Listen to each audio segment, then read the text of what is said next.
我们情志上面来说，肺主忧，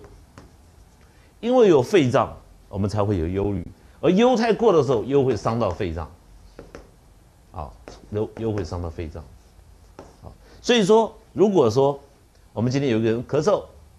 一直不断的咳，不断的咳，发生咳嗽的同时呢，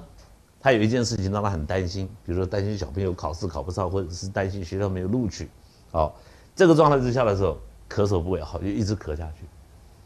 好，那我们所谓喜人胜忧，好，我们在五行里面介绍的时候，哈，木、火、土、金、水，好，这个木呢是主肝，肝呢主怒，发脾气、生气；心呢主喜，好，脾主思，肺经呢主忧，好，那水呢主恐，肾水呢是管恐惧。我们的有这个情志上面的问题呢，中医讨论的非常的详细。那忧呢是来自肺，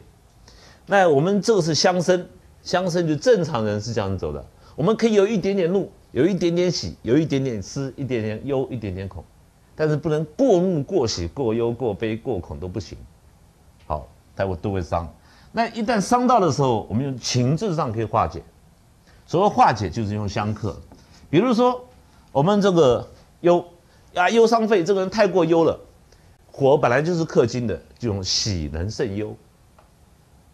啊，就这样来的。那你要想办法找一件事情让他开心，喜，他忧就去掉，忧一去掉，咳嗽就慢慢好起来。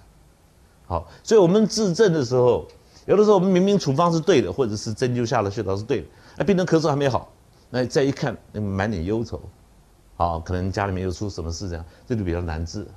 啊，有时候我们常常跟病人说，你不要忧虑啊，还不到几秒钟就讲完了。可是他回去还是忧郁啊，对不对？很难去掉啊。所以宗教这个是很好，宗教很好。那你不管信什么，这个佛教或者什么都很好啊，拜佛啊、礼佛，让情绪稳定下来都很好，好保持这个好开心的